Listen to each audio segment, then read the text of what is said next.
오늘은 에스더 4장, 5장, 그리고 6장을 함께 읽도록 하겠습니다.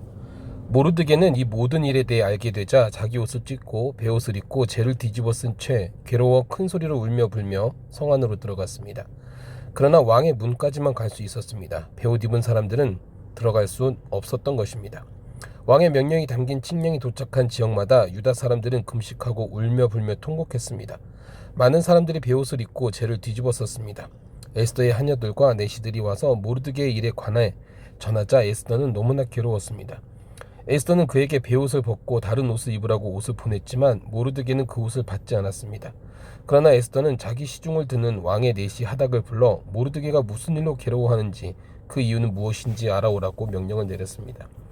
그리하여 하닥은 왕의 문 앞 성광장에 있는 모르드게에게 갔습니다. 모르드게는 그에게 무슨 일이 있었는지 낱낱이 말해주었고 하만이 유다 사람들을 학살하는 대가로 왕의 금고에 정확하게 얼마를 헌납하겠다고 약속했는지도 덧붙였습니다.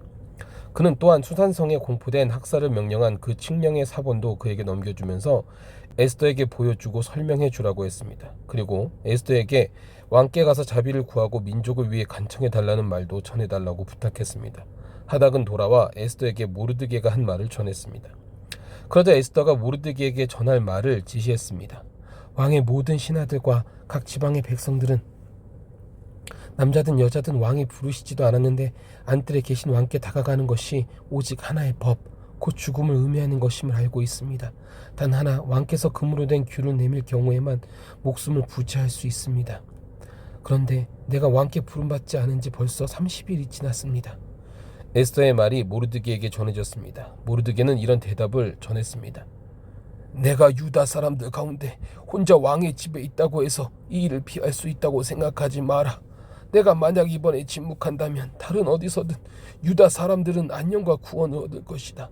그러나 너와 내 아버지의 집안은 망할 것이다. 하지만 내가 이때를 위해 왕비의 자리에 오르게 됐는지 누가 알겠느냐? 그러자 에스더는 모르드게에게 이런 대답을 보냈습니다. 가서 수산성 안에 있는 모든 유다 사람들을 모으고 저를 위해 금식해 주십시오.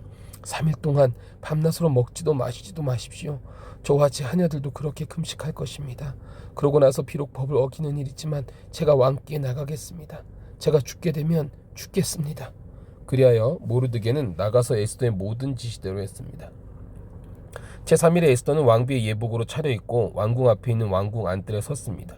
왕은 왕궁 입구의 반대편에 있는 왕자에 앉아 있었습니다.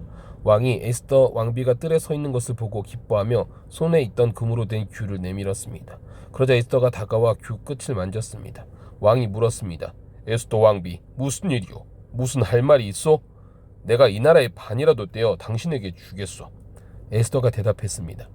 제가 오늘 왕을 위해 잔치를 준비했으니 왕께서 허락하신다면 하만과 함께 오셨으면 합니다. 왕이 말했습니다. 당장 하만을 들이라 하라. 우리는 에스더가 부탁한 대로 할 것이다.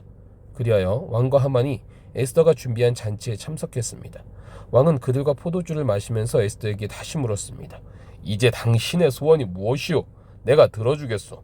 뭘 해주면 좋겠소? 내가 이 나라의 반이라도 떼어서 당신에게 주겠소. 에스더가 대답했습니다. 제 소원, 제가 부탁드릴 것은 이것입니다. 제가 왕께 은혜를 입고 왕께서 제 소원을 이루어주시고 제 부탁을 들어주시기를 좋게 여기시면 제가 잔치를 준비하겠으니 왕께서는 하만과 함께 와주십시오. 내일 제가 왕의 말씀대로 하겠습니다. 하만은 그날 기쁘고 기분이 좋아 밖으로 나갔습니다. 그러나 왕의 문 앞에 있는 모르드게가 눈에 들어왔습니다. 그런데 모르드게는 하만을 보고 일어서지도 않았고 두려운 기색도 없었습니다. 하만은 모르드게를 보고 화가 끓어올랐습니다.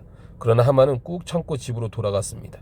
자기 친구들과 아내 세레스를 부른 하만은 많은 재산과 많은 아들에 대해서와 왕이 자기를 얼마나 존중해 주는지 다른 귀족들이나 대신들보다 얼마나 높은 위치에 있는지를 자랑했습니다. 그리고 덧붙였습니다. 그런데 그게 다가 아니야. 에스더 왕비께서 준비한 잔치에 왕과 동반으로 초대된 사람이 나 말고 더 있겠어? 그리고 왕비께서 내일도 왕과 함께 오라고 초대하셨어. 하지만 저 유다 사람 모르드게가 왕의 문 앞에 앉아있는 한 이 모든 것들로 만족스럽지가 않아. 그 아내 세레스와 그의 모든 친구들이 그에게 말했습니다. 옷이 규피의 노비로 나무를 세우고 아침에 왕께 모르드게를 거기에 매달자고 하십시오. 그러고 나서 왕과 함께 저녁 식사를 들러가시면 얼마나 즐겁겠습니까? 하만은 이 제안을 좋게 받아들이고 나무를 세우게 했습니다. 그날 밤 왕은 도무지 잠이 오지 않았습니다. 그래서 역대기 곧 자신의 통치 기록을 가져와 읽게 했습니다. 그런데 거기 문을 지키던 왕의 투시나 박다나와 데레스가 아하수에로 왕을 암살하려는 음모를 모르드게가 폭로했다는 대목이 있었습니다. 왕이 물었습니다. 이 일로 모르드게가 어떤 영예와 지위를 받았느냐?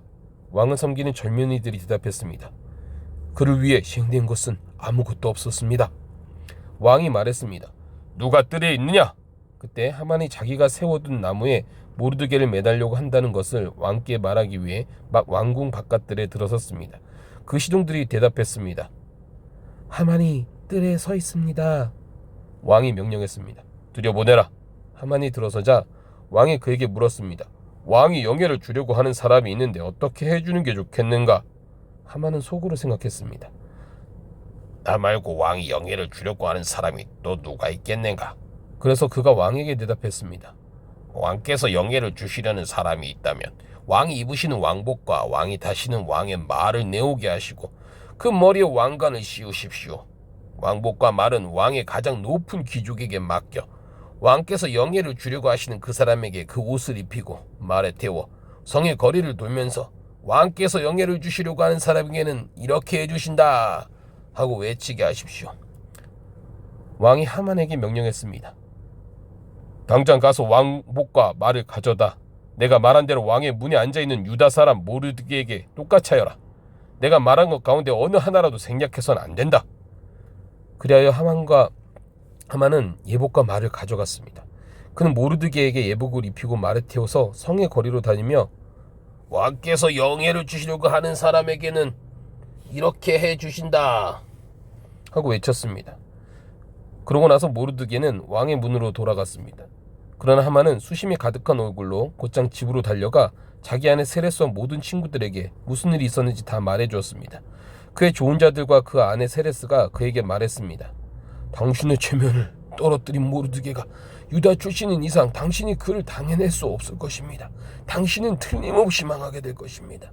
그들 사이에 이런 이야기가 오고 가는 사이에 왕의 내시들이 도착했습니다. 그들은 에스더가 준비한 잔치에 서둘러 하만을 데려갔습니다. 아멘.